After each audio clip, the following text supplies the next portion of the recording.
Welcome to Vancouver Carpenter. So I was recently on a job where the homeowner had removed carpet from the stairs and there was a very unsightly gap left over. And they were planning on installing laminate flooring. So carpet is usually about an inch thick and it hides a lot. And laminate flooring is usually about 3/8 to half an inch thick. So all of a sudden there was these big gaps that needed to be fixed. We'll get right to it, and you'll have to forgive me if the sound in these next clips is just a little bit off. I knocked my camera over the other day and broke the microphone, so I had to go with the stock audio.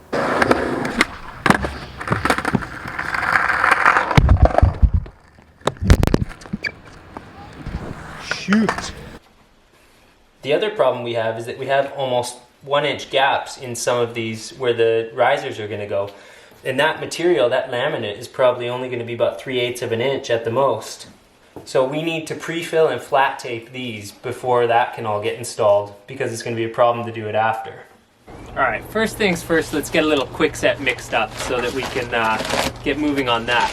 So this is just 20-minute mud. It'll set up nice and quick. I can get some tape on with 20-minute, coat it.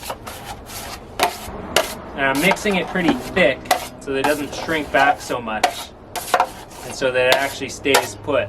Here's the biggest one. I could practically put a chunk of drywall in there, but by the time it takes me to do that, I'll have this done actually much faster. This method is way faster.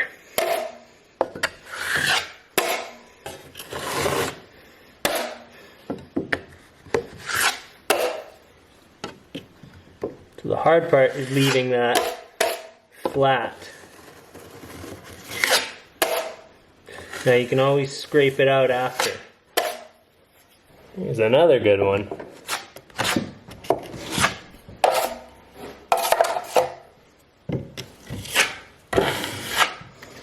And mostly you just want to make sure it's nice and full. You don't want it sort of halfway full. Otherwise it's not as strong.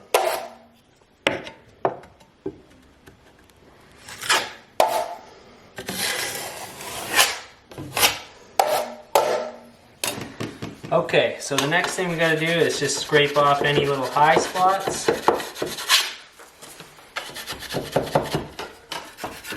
Especially on the steps, get that extra bit off. Okay, and then you guys have seen me do this kind of stuff, but let's see how I do it today. So all I'm gonna do is take a couple pieces of paper tape.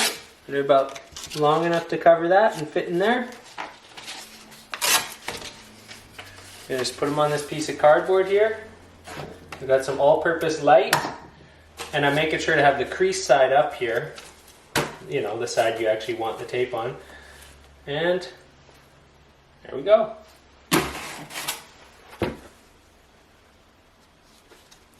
And that will ensure that the mud just doesn't crack out and fall out.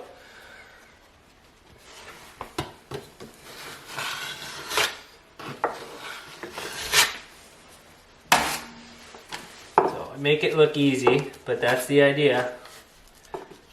The hard part is getting the tape to not wrinkle and move around. So you don't have to take all the mud out. You just need to make sure that it's gonna stay put. Okay, I still probably have maybe like a 1/16 of mud under this tape right there.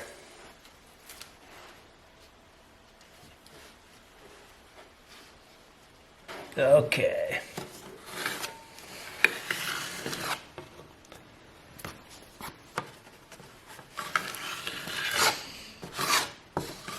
So now that's in place, and you can even put some mud on it at this point. Just try not to drag your tape around. This isn't going to be the finish coat, but while we're waiting for this to dry, may as well have 2 coats on there. Oh, curved walls, gotta go this way.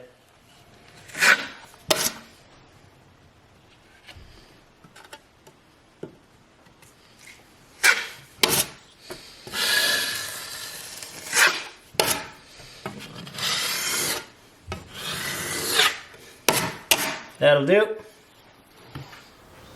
So that technique is what's known as flat taping. I've showed you guys that in other videos. Anyways, that's it. Hopefully you guys found this useful. You got one more tip to know how to fill the holes in your walls. And also, try not to knock over your cameras. It's not good for them. Thanks for watching Vancouver Carpenter. Lots more coming up, and till the next video.